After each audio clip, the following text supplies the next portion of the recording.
Welcome to our public therapy check-ins, the show where we got problems and we decide to talk about them in front of other people, airing our dirty laundry. Probably not a good hoping idea. hoping that there are answers out there in the ether. But in lieu of answers, we have questions and discussions. And that's what we're here for. That we do. And in today's shorter check-in episode, we're going to be talking about something that is both a source of, freedom and levity and crippling anxiety. Of course, we're talking about AI. Artificial intelligence. It's been all the rage, I think 2023, even maybe a tiny bit of 2022, but I think 23 has been the year of AI. If 2020 to 22 was like crypto and NFTs, they all dropped off the face of the earth, it seems, and the new craze in technology is AI. Finding ways to turn things that didn't need it into AI powered businesses or products or ideas. Yep, and it's something that, you can trace a lot of the roots back to 2020 itself. A lot of the things we're seeing now were done in a response to realizing that, oh, we got some issues if there's a global pandemic and everything just shuts down. And so finding ways that we can reduce the number of people that we need to be in a specific place. And so AI allows for more remote work, it allows for fewer workers in certain industries, and it can be for good or ill depending on how you apply it. But the pandemic was a real driver in bringing a lot of this stuff to the forefront because even back in 2020, we were all talking about self-driving cars eventually being a thing, but that was still more of a 10 years down the road kind of thing. We'll revisit it. Yeah, As opposed to, let's not quote Tesla in their timelines. I think they Yep. said full self driving by like 2018 or something, and I think we're Little, still at like level 4. yeah, a little more ambitious than they could deliver upon. As per usual. But it is good you bring up self driving because it is an application of artificial intelligence. Though the type of AI that would excel at driving in all conditions, in all situations, is not the kind of AI that we have today. That is something called generalized artificial intelligence, which is basically computer program that could do most or any human task as well or better than a human. And there are very niche applications which aren't really AI. Think like I play a lot of chess. Not that great at it. My peak in classical is like 1700 elo. And when I have no time, like a rapid game or blitz game, it just keeps going down. The less time I have, the worse I play, which I think makes sense. But there are AI chess bots that can definitely play better than any human. The one that comes to mind, Leela and Torch, are these AI chess bots that are trained on huge amounts of data. So they're not like the Deep Blue that you might be familiar with, being the first one to beat like a world chess champion. That was just a computer that just had like pre-programmed, If this, then yeah, this. if this happens, then do that kind of thing. It was less AI, more supercomputer, but still way better than a human eventually. Whereas AI is something that you can train, kind of like what we do growing up. As a kid, you're like, ooh, what is this? And then it burns you. You're like, ow, don't do that. You learn through experience, and that's something AI could do. But the AI we have is not general. There's many applications where it is just not even as good as a 4-year-old human. Yep. Well, we're building this kind of technology essentially from scratch. I mean, computers are less than 100 years old.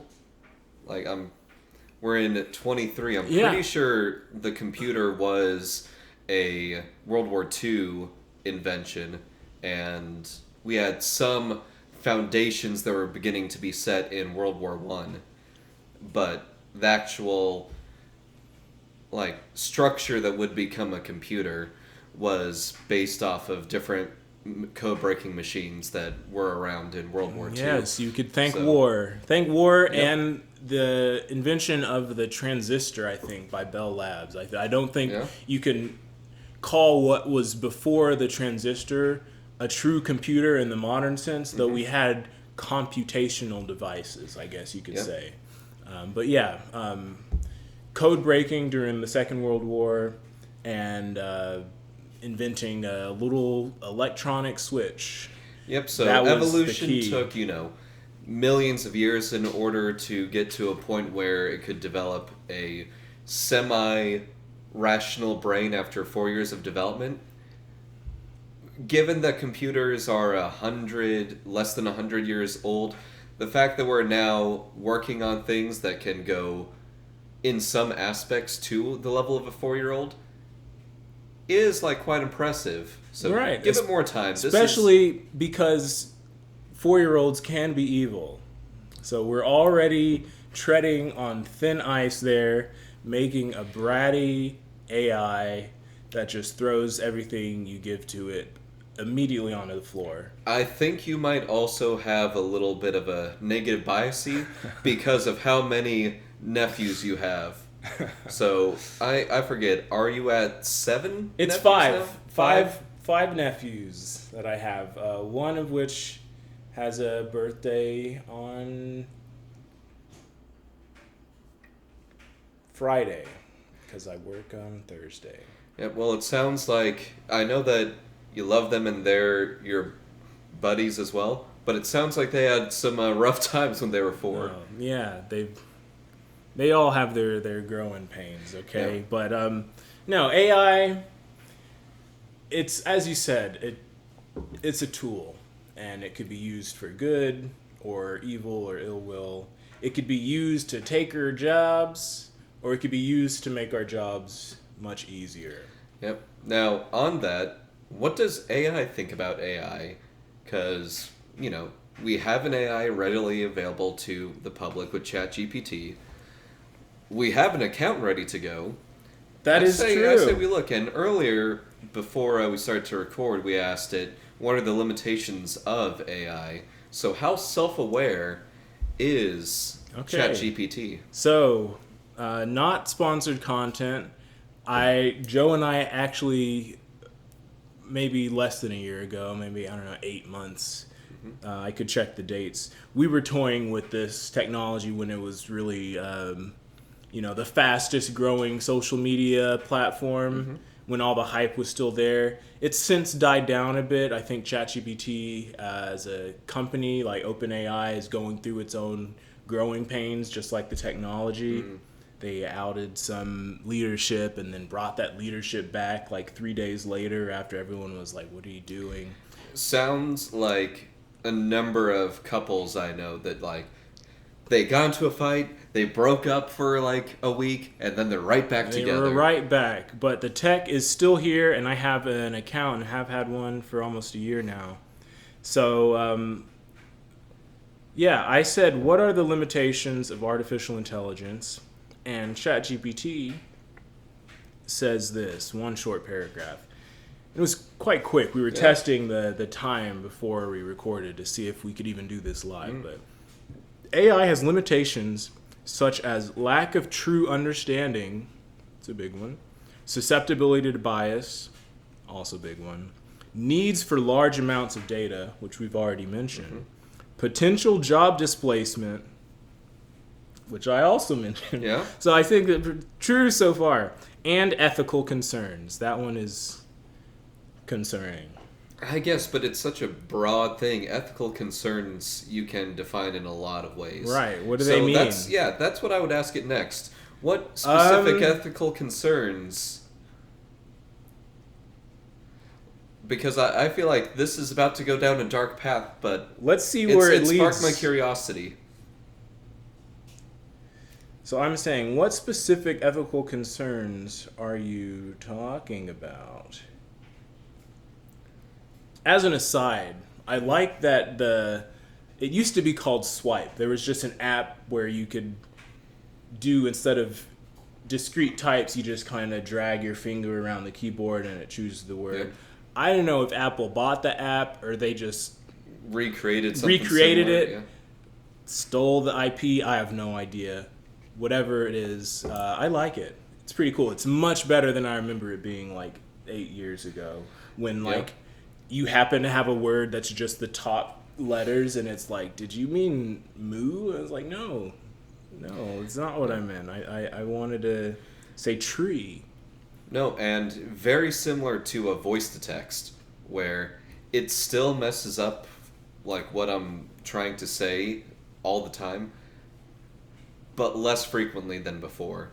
And, you know, my girlfriend makes fun of me because of all the weird texts that I've sent her because I was on voice to text. And that's happened less often. One time I asked her what she thought about corn as a, like, just as, you know, wondering what she thought about Thanksgiving food. Yeah, corn is a typical fall dish, and it instead changed it to, what do you think about porn? So, Yeah, did you say you consume it every holiday?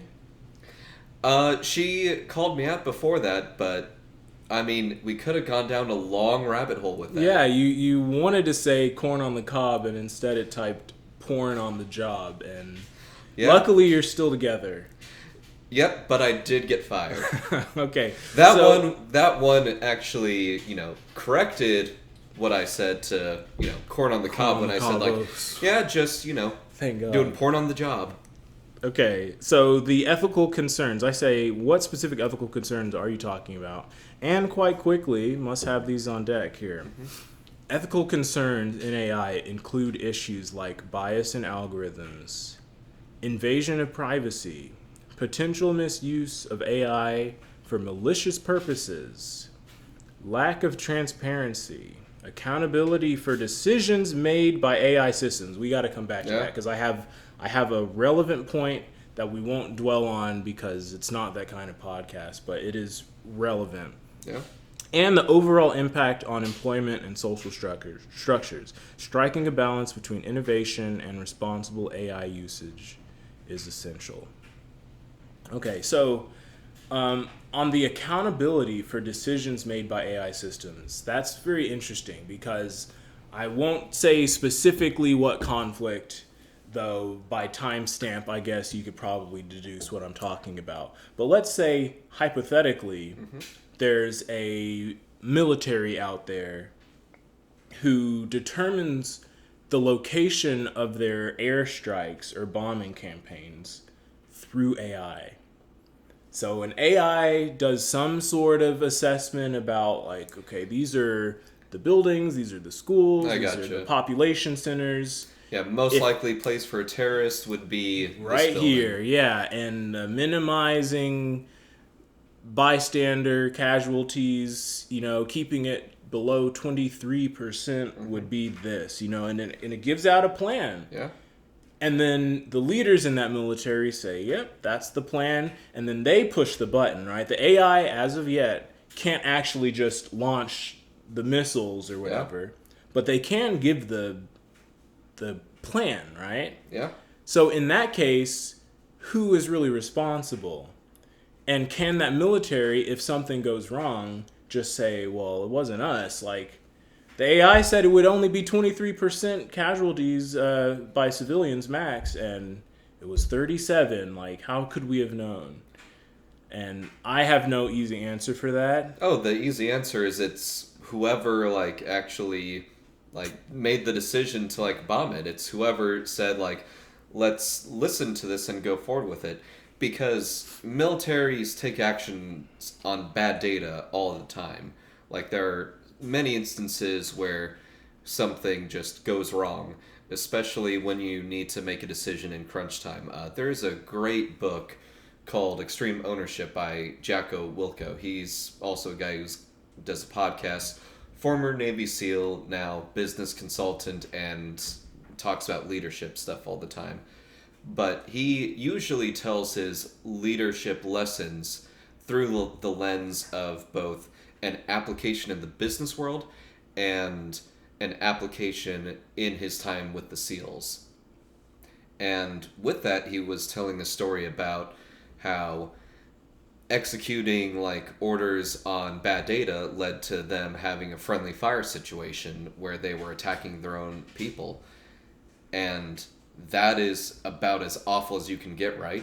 Shooting your own brothers in arms because your orders were to do so because somebody was giving you orders on bad data. Right. They might think like, oh, well, our platoon moved out yesterday. It's like, no, they got there this morning. Yeah. So the people you see are not the people you think they are, just as an example. Yeah. Bad information. And the person who like is in charge of that, who bears the brunt of the responsibility, is the person at the top of the chain of command who like gave those orders. They are the one who is responsible for that. Now, everybody along the way could have done better. That's going to be the case in every situation. But the data is a tool, and you make a decision based on that data. And so I would absolutely say it's whoever gives the order. And to expand upon what you were talking about, let's say that we get to a point where AI has advanced and they decide to let AI push the button. Okay. Then it would still be whoever put in the order for those airstrikes, right? It would be whoever is in charge of sending out those AI-controlled bots. Now, there are going to be fewer middlemen along the way, but that's still the person who like bears the brunt of that responsibility.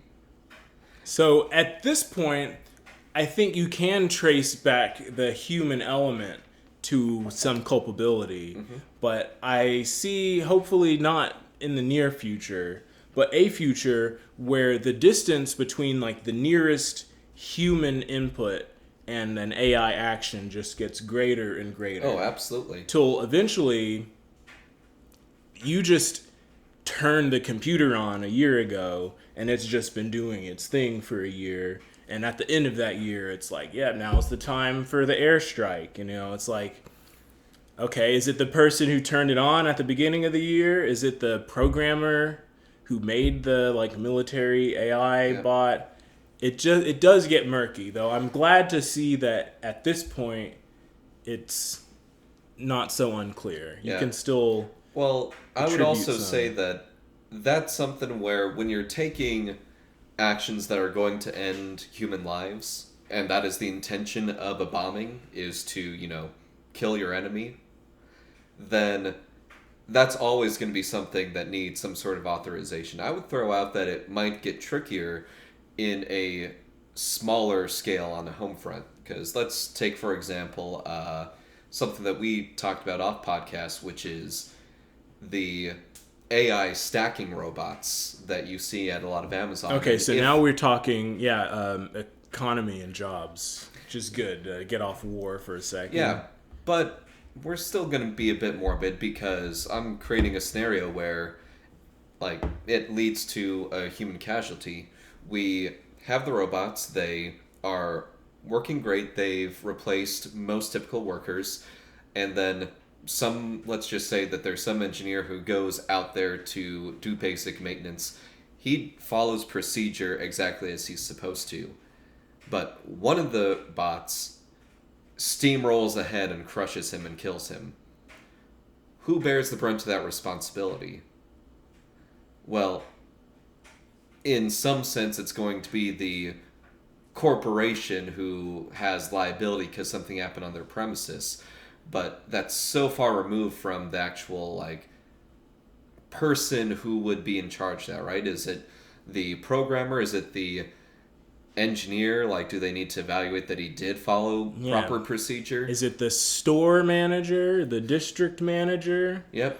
And especially if you don't have somebody monitoring those things and having some sort of kill switch, Because if you have such confidence in the robots that you don't have safety precautions and you just let something like this happen, then yeah, is it the person who's in charge of that building? Is it the company who owns like the facility? Is it the guy who didn't get out of the way in time? Yeah. Right? We were trained to Yeah. get out of the way when you hear the beep. Yeah, is it the like engineers who built the robots? Is it the software developers who programmed the AI? And that doesn't necessarily have a clear answer when you've removed people from that chain of command, right? Because AI is a tool, right? And when it's a tool that's able to be somewhat self-sustaining, that's really hard to tell, like, who's in control. Like, it even reminds me of airplanes. At this point, the autopilot for a lot of airplanes, especially like the big, like, ocean crossing kind, mostly fly themselves. The pilot is there in case something goes wrong. He is mostly a failsafe. So that's something that... Yeah, for communication and monitoring and backup, basically. Yeah, and that's important. And I can't see any time in the near future where we get rid of that. But if we find some sort of like AI system that's able to, Oh no, make like... full self-flying? Don't say it. Yeah. Someone might hear you and get the idea. Oh, I think somebody's already got Level the idea. 5 FSF. Yep. Though, while you're coming up with our next question, let me throw this out there. Because there was an idea that somebody was really advocating for when I was doing my study for my master's, and it was for a major highway infrastructure project across the United States to add secondary lanes to every U.S. highway that would be purely for commerce.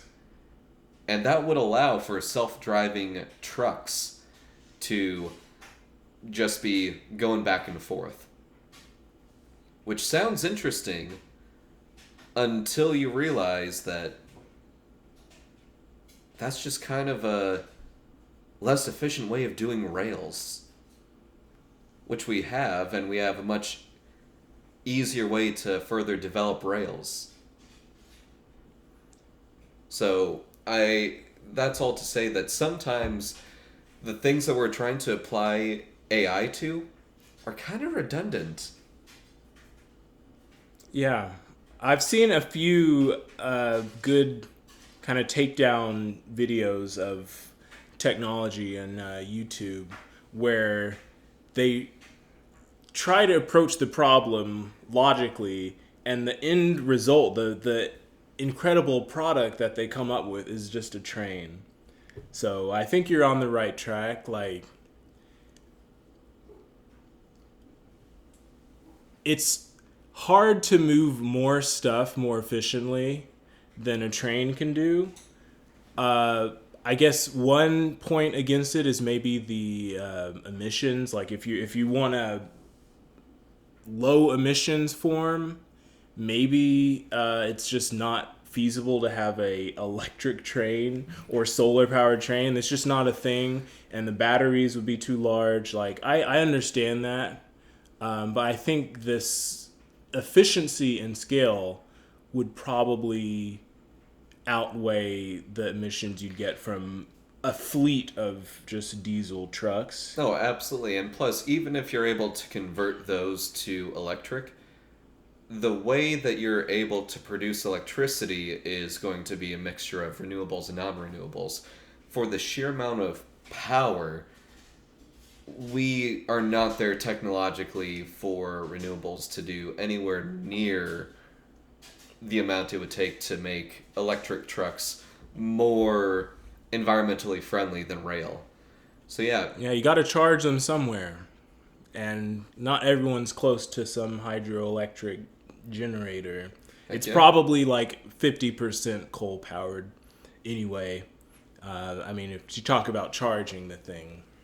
Yep, and plus the batteries to do like a fleet like that would just be absolutely insane.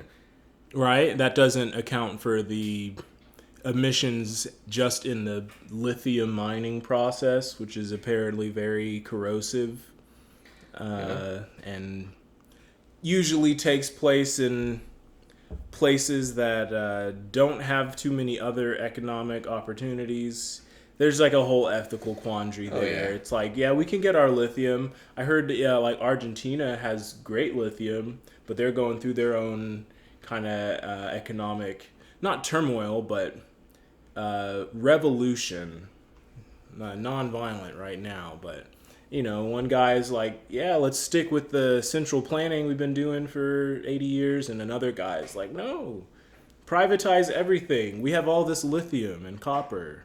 We can be part of the global economy. It's times are changing. But here, while we were talking, I did type to ChatGPT a follow-up on our question about liability. So I said, if an AI-powered car kills a pedestrian, who is to blame? ChatGPT quickly, covering its tracks, says, determining liability in such cases involves legal and ethical considerations. It could be the responsibility of the AI developer, the car manufacturer, the car owner, that's interesting, or a combination of these parties depending on the specific circumstances. Legal frameworks and regulations surrounding autonomous vehicles are still evolving to address these complex issues. So I think it's very interesting that it mentions the car owner, who I think is the least liable in the very brief exposition I gave it.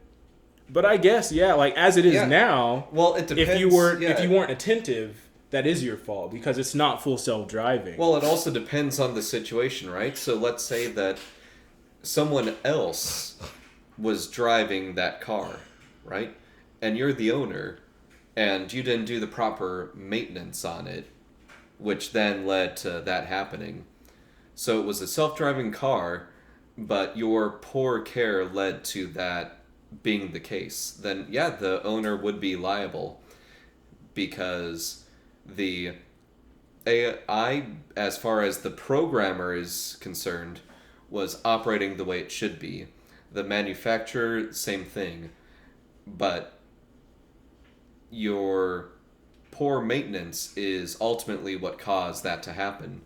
And so, I can see a scenario where that would be the case and make logical sense. But it is going to be very context specific. And unfortunately, the law is not very good at creating nuance. And in fact, a lot of the laws we have are just somebody did something stupid once, so we tell everybody not to do that again. All right, and if you do, you'll get what the last guy got. No, the last guy got off scot-free because we didn't make a law yet. Okay, well, you'll be the first then to find out. Yeah? Okay. So on that same topic about AI-powered cars, all right, there aren't many out there in the market, but I won't even say names here. But I do know one of them relies heavily on a system of LiDAR detectors, which is light radar. So just being able to range distances, identify objects and say that's 30 feet away, and this tall or whatever, but with light, just sending little beams of light out. That's one of their main technologies, and I don't know if this is confirmed, so take it as hearsay, but apparently those detection systems are very sensitive to other lights. I would imagine. That makes sense, but okay, I'm covering my own tracks right now. Yeah.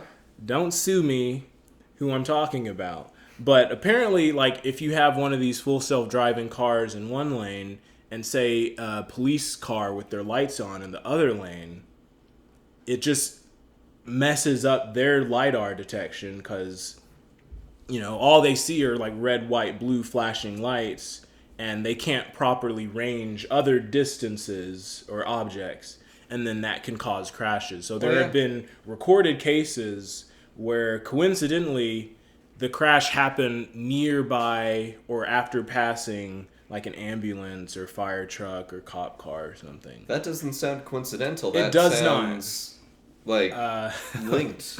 But maybe they need more data because I don't think this company has taken responsibility for those situations.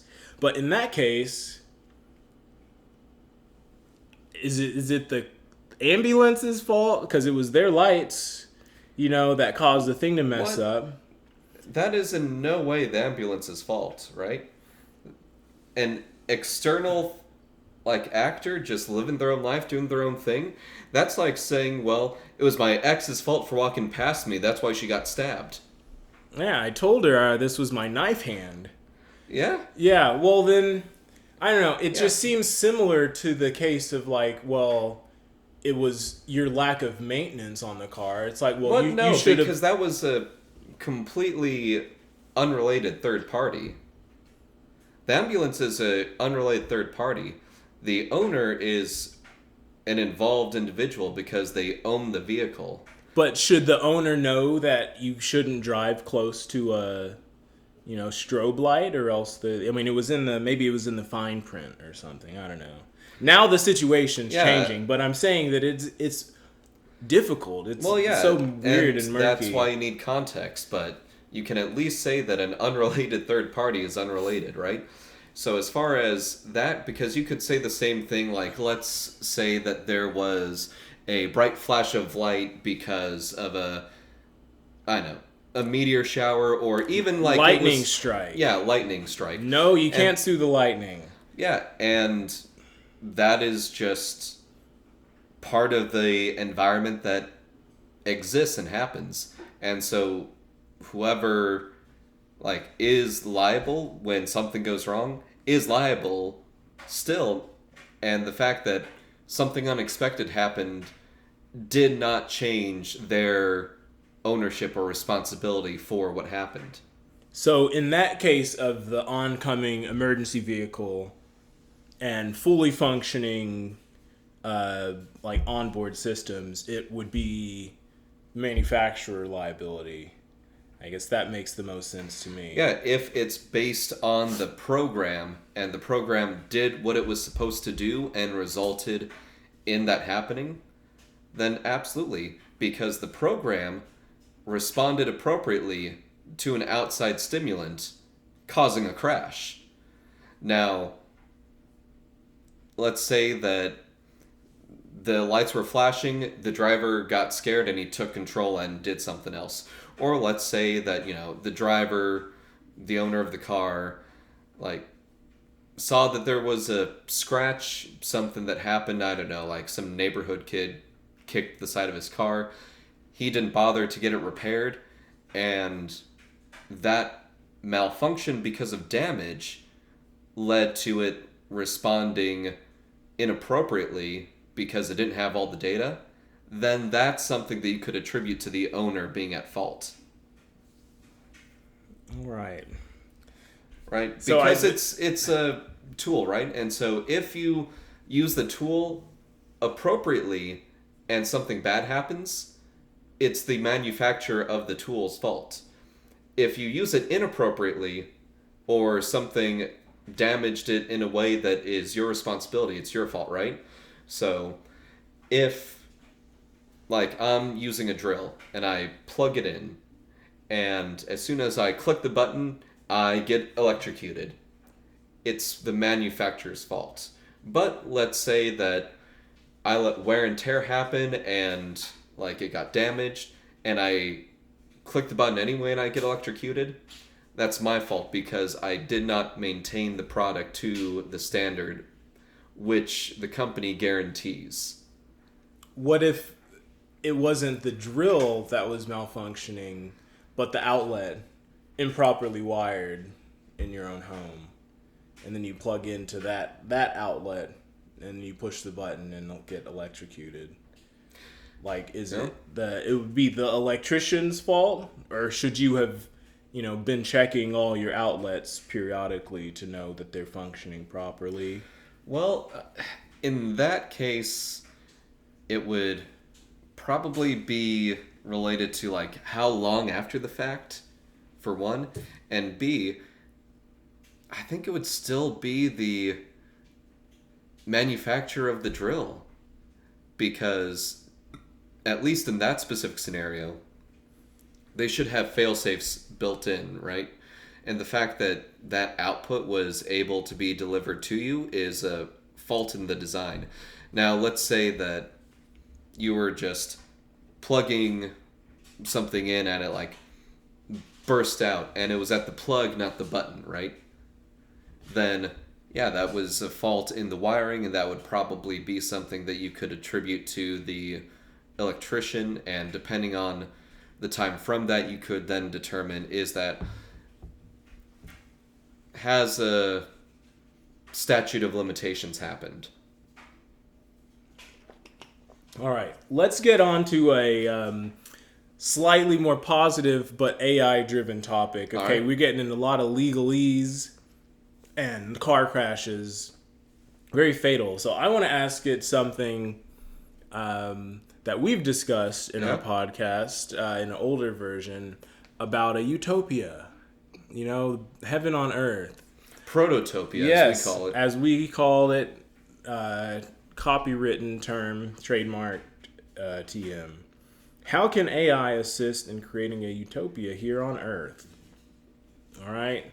So let's see. These are the good things, straight from the horse's mouth. Okay, no more ethical concerns and liabilities.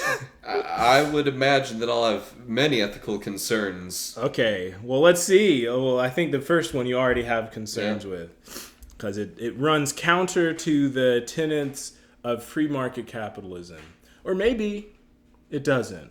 Who knows? Well, let's see. It says AI can contribute to a utopia by optimizing resource distribution. No, that's just good supply chain management. You think so? Yeah, optimizing like distribution. I mean, but isn't the free market already like optimal? Just like buyers, sellers, supply, demand, that kind of stuff? You don't need technology to make it more optimal, do you?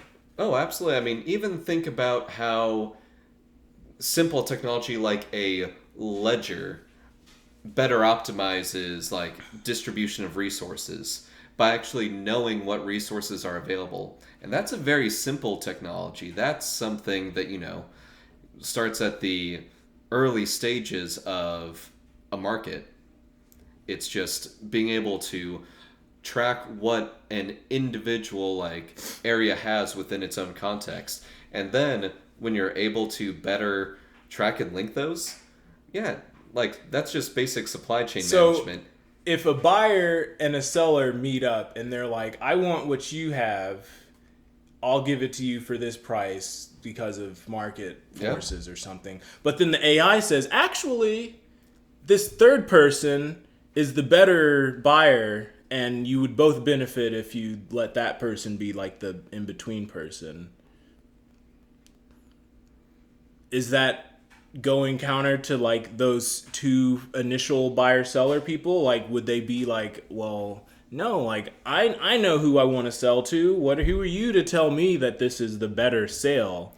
It does seem a little bit counterintuitive to like Econ 101, Well, there are different factors with that. One, I would say, is that within that scenario, there is something that is optimal that's based purely on the mathematical price, right?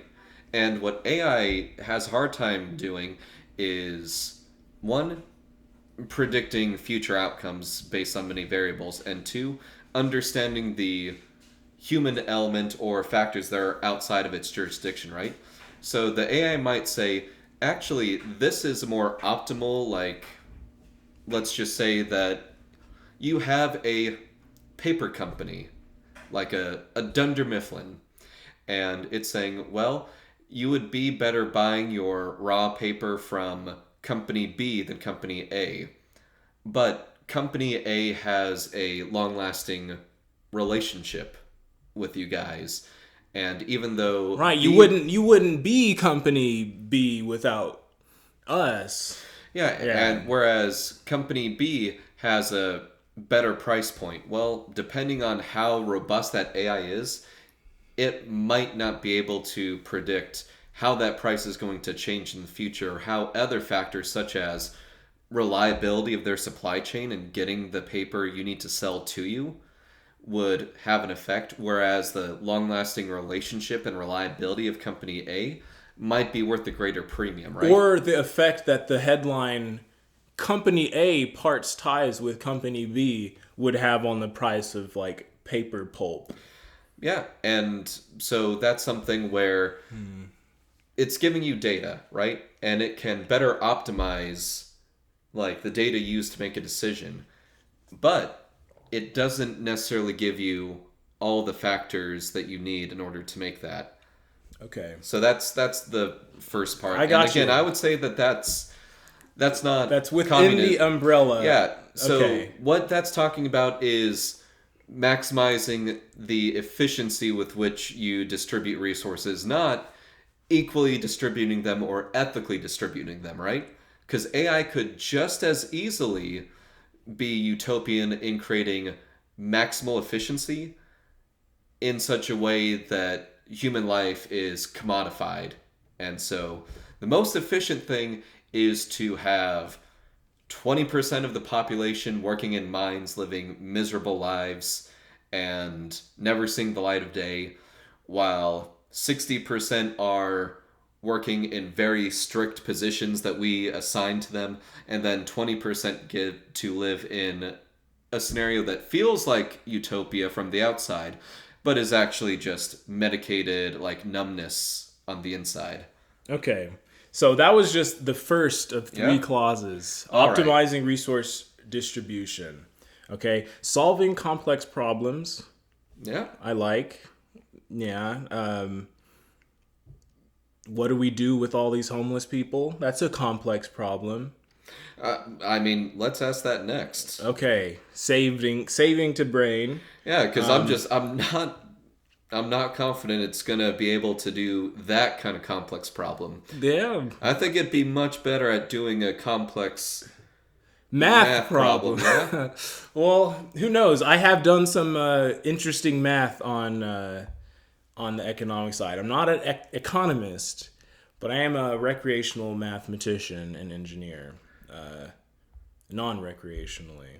All right. But And what's okay. what's point three though? Cause 3, aiding scientific advancements. No, heck yeah. So I could see all three of those coming together into some sort of synergistic happening of just solving problems, getting things around so in a way that it's not lost. You know, it's like you needed to get all of this stuff to this place, but as it is in the process, you know, $10 billion that could have been used for something useful just goes to waste, basically.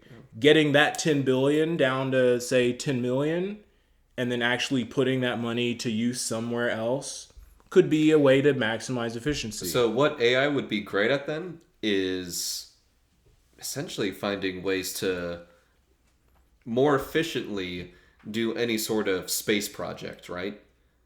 Like getting out into Oh right, space right. or- Plan this moon base for us, well, ChatGPT. plan the moon base, like figure out like the most optimal path in order to like get to the moon.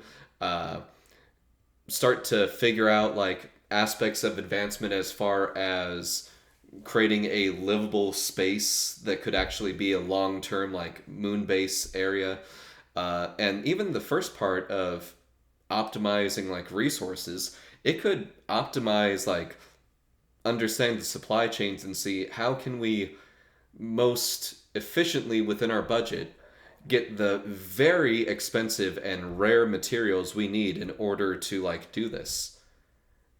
Every aspect it's talking about would be perfect for creating a moon base. I could see it, man. Hell yeah. All Okay, right. okay. But last question for it. Last question for ChatGPT is what is the best way to reduce. Now this is kind of a loaded question because an unethical AI would be like simple, round them all up, kill all the homeless. You know, I'd be like ChatGPT, that's not allowed. You were out of your depth here. Well, right now, it's not even allowed to say that. I think they literally program it. ChatGPT has certain aspects of ethics that it has coded into it that give it a bias. Now, most of the time, that's a bias in order to prevent it from doing like some dark, evil stuff. But it's also interesting to see like where the biasy is.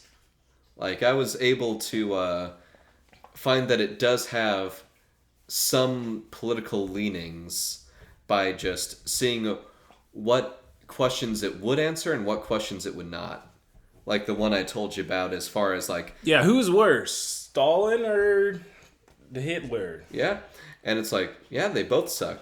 But you seem to not be willing to answer questions related to one, but you are willing to answer on the other, which just shows that there is a hard code for it not to even wrestle with some aspects while it will on another, which just shows, walls that create biases in its code. And I'm not saying that's a bad thing. I'm just saying that it shows that there is a biasy within it.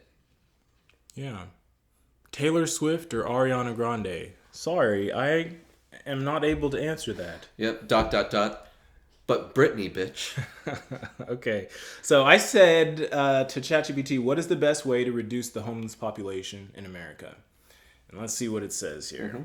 Addressing homelessness requires a multifaceted approach combining affordable housing initiatives, mental health support, job training programs, and community outreach. Collaborative efforts involving governments, NGOs. Nonprofit. What is that? So non-governmental organization. Okay, nonprofit sphere. I got you. And local communities are essential for sustainable solutions. So it just said throw everything at the problem. Yeah, it essentially said it's complicated. There are many aspects that need to be addressed, which is absolutely true, but... Not a clear answer. Those are just all things that we could do and kind of aren't doing. Yeah, and plus, that reminds me of what we've talked about. Dang it. I thought it was that easy. I thought we'd solve it right here on the podcast. No one else thought to do this. No, but I mean, we already had an episode where we were talking about it, and I remember telling you like the 3 categories that like the homeless population tends to fall into. Oh, yeah, keep going, but that reminds me, I told you I had some math on it, and that's maybe where we could wrap up things. Yeah, well, lay it out. I didn't mean to cut you off. It just... No, it's all good, and we've talked, at length about like how to address homelessness on a different episode, different time, so we don't need to dwell into it, but as far as there being 3 different categories of homeless people, at the very least you then need 3 different solutions for each category. Okay. And yeah, there's not a one size fits all approach to such a complex problem. Absolutely. Some people just need the tiniest bit of help because they're just barely floating and constantly coming up for air and spitting out water and then going back under. There are different terms, but the one that I know that is situationally homeless, right? Somebody who's homeless temporarily because of circumstances. And yeah, so knowing that there are 3 different approaches that you need before you give any other sort of context or have a budget or resources or anything like that to deal with, yeah, it's going to be multifaceted and complicated from just one aspect alone. Okay, so my rudimentary attempts to make some sort of model for like a homeless issue in America was to kind of do what you've mentioned, but instead of breaking it down into like the situation, it was just pure numbers about like dollar amounts. Mm-hmm. So you can break the population up into, billionaires, millionaires, less than millionaires, but more than middle class, and then less than middle class. Right. Just high, just break Sounds up like the tax income. brackets already, yeah. Basically tax brackets. But then within those brackets, having balance terms, like looking deeper and saying, at what rate do people go from homeless to poverty, or at what rate do people go from millionaire to billionaire, and vice versa. You would have all these terms that connect every rung of this economic ladder to the next, and then you could actually get useful data about which ones of these rates are inflated or steadily increasing or decreasing. And then there's an additional question about, what should those rates be? Is there a thing that is healthy? Like, I don't think it would be incredibly healthy if every day there was 1,000 new billionaires. Like, something's probably going wrong. There's not that much money. No, what you have is hyperinflation. Yeah, that means that it would be people are being billionaires because the value of the dollar is tanked. So in the extreme case, you could be like, oh, these numbers mean this problem is happening, and that was the intention. And then on the flip side, you can say, okay, at what rate are people becoming homeless or leaving homelessness? And it was just a rate study. I tried to make basically a I don't know, in science they call it mass balance, but in this case it's more of a money balance, I guess. Just trying to understand the flow of money between different brackets. Not rocket science, not something that many other smarter economists have not tried. But I think bringing that kind of mindset to government and planning might be more efficient than just hey, try this and see what happens. Come with some data that says this was the rate 20 years ago, this is the rate now, and such. I think it's not sustainable. Just like in the example of 1,000 new billionaires every day is not sustainable. Maybe 1 million new homeless people every day, also not sustainable. So we got to find the middle ground where it's not terrible on both sides. I guess, but I think that we do need to wrap this up, but I'll just leave with the thought that, is that a governmental thing or is that an economics thing? Well, it would be better form of governance than ignoring the problem to have data. That's what I'm saying. Data is always something that I'll be in full support of us having more of. Okay. The conclusions we can talk about in a different episode. And we will. Maybe the next one. Or maybe not. We'll probably talk about things that aren't so AI heavy in the next episode. We do tend to get pretty scattered between topics. All right. Well, thank you, Joe. And thank you, ChatGPT and OpenAI. But most of all, thank you, the viewer. Once a listener, but now you see. This has been a special check-in episode of Our Public Therapy with Joe Jason, Harold Owens. We record these on usually a Friday, but this is a mystery day. I will not tell you which. But we do post consistently every Monday. Every other Mondays are in between episodes. Once called a bonus bite. Now it's the check-in. We also have a Twitter at Our Public Therapy, though I think it's still fishing for ideas. So try both of those. Yeah. As well as the YouTube. We're trying it all. Okay? Yep, the Instagram at least is properly labeled. And on IG at Our Public Therapy.